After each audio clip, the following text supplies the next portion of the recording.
السلام عليكم ورحمة الله وبركاته. ازيكم يا حبايبي؟ عاملين ايه؟ يا رب تكونوا بخير. النهاردة ان شاء الله هنعمل القرص الطرية، ووصفة سهلة كده وحلوة كده عشان العيال يفطروا بيها قبل ما يروحوا المدرسة، ومقاديرها سهلة وبسيطة.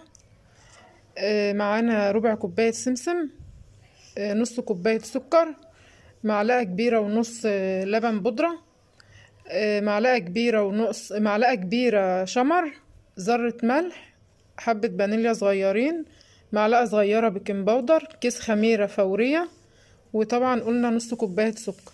ومعانا هنا كيلو ونص دقيق، والسمنة، ومعانا كمان هنا ايه كوباية سمنة كبيرة. تمام. هنحط بقى المقادير الجافة.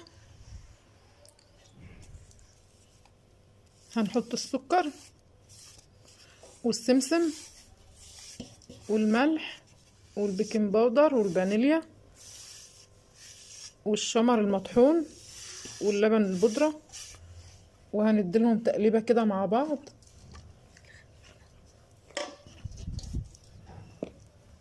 وهنحط عليهم الخميرة،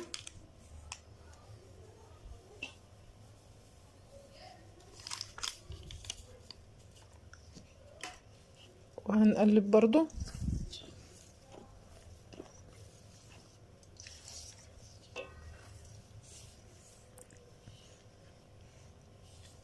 هننزل بقى بالسمنة،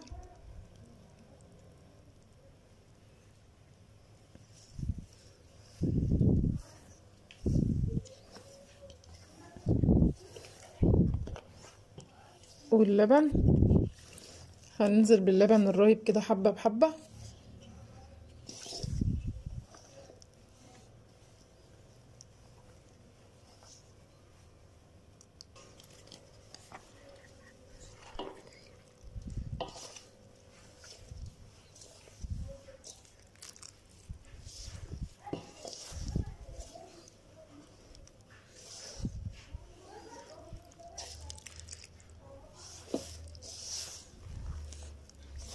وهنعوز كمان حبة لبن.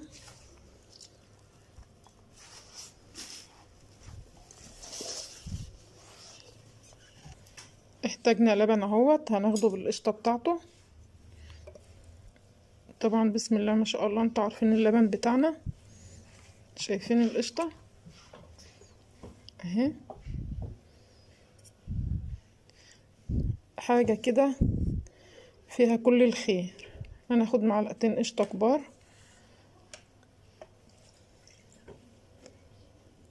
وعليهم اللبن، وهنبتدي بقى نضيف.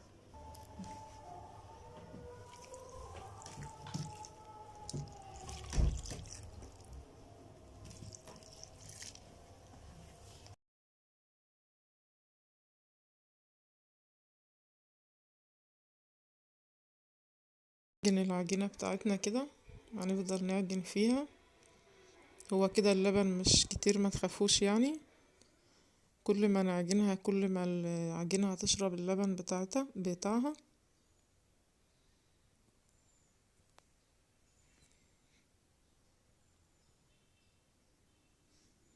لغاية ما ايديكي هتفضلي تعجني لغاية ما ايديكي تبقى ما فيهاش عجين خالص، ولا البولة اللي بتعجني فيها يكون فيها عجين.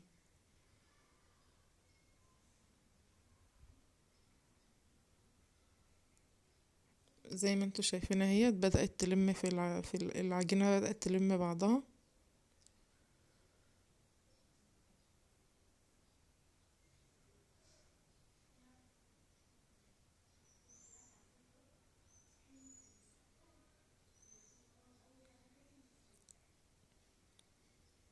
هنفضل نعجن فيها كده.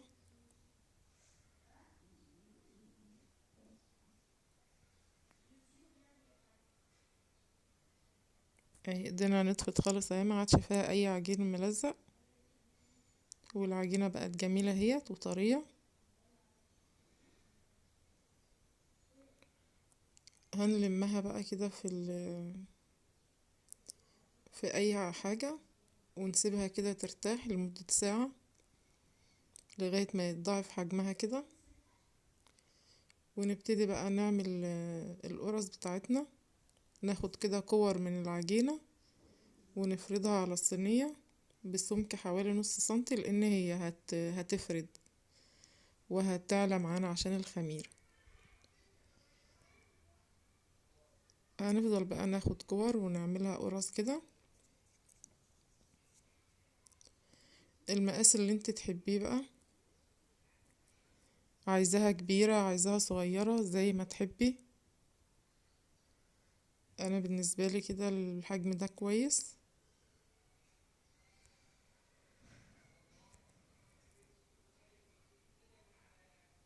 وطبعا بتفضلي مغطية العجينة بكيس عشان ما وشها ما ينشفش منك.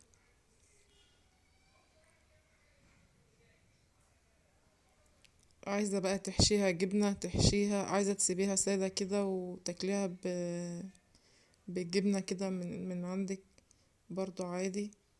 عايزة تحشيها عجوة زي ما احنا هنعمل كده في اخر حبة، برضو مش هتقول لأ. اي حشوة عندك انت بتحبيها او ولادك بيحبوها ممكن تحشي بيها القرص دي. اهي بتاخدي حتة عجينة وتعملها زي طبق كده في ايديكي، وترجعي تلميها تاني تعمليها كورة اهي، وتفرديها برضو زي القرص عادية خالص اهي وجميلة.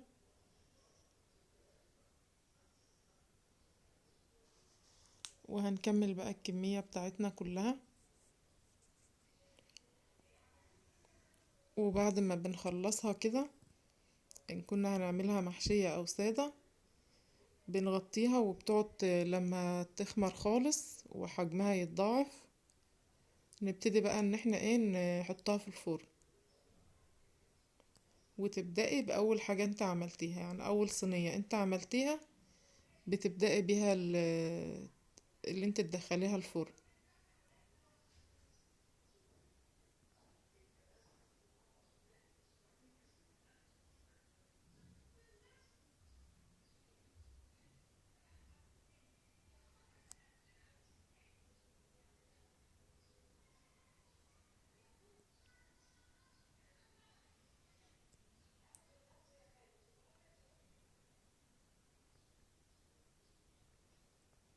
هنكمل بقى بقية الكمية كلها.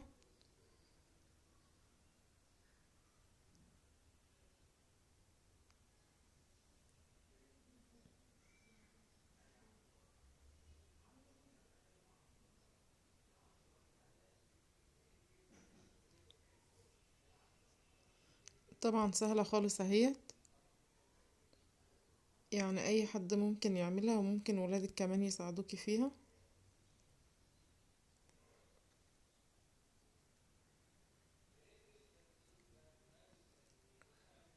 وطبعا عمار اهوت بيغطي العجين بتاعنا او القرص بتاعتنا بأكياس خزين.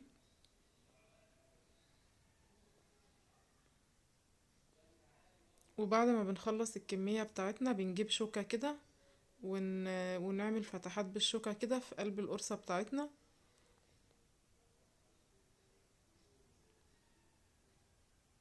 وديت بتبقى خطوة اختياري يعني من ليكي.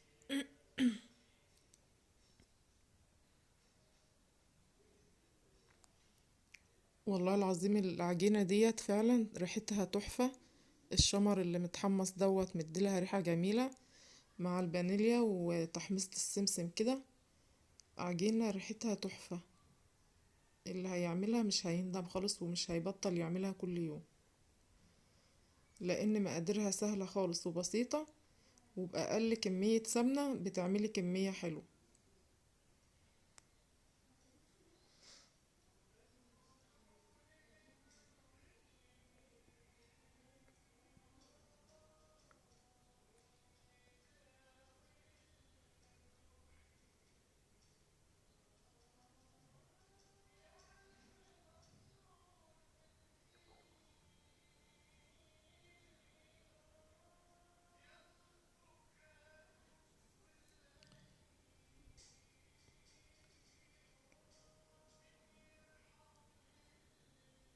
هنخلص بقى الكمية بتاعتنا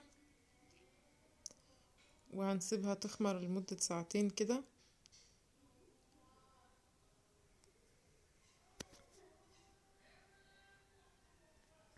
وهوريها لكم بقى وهي ايه ديت اول صينية احنا بدأنا بيها اهوت.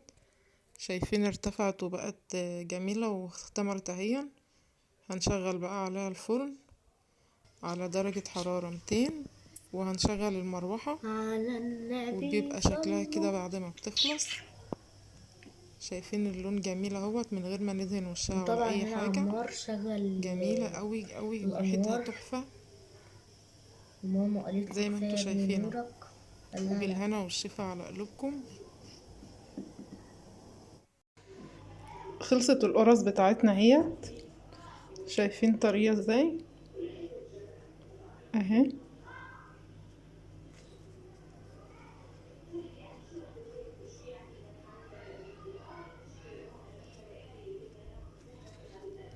طريقة خالص اهي. واللي بالعجويات كمان.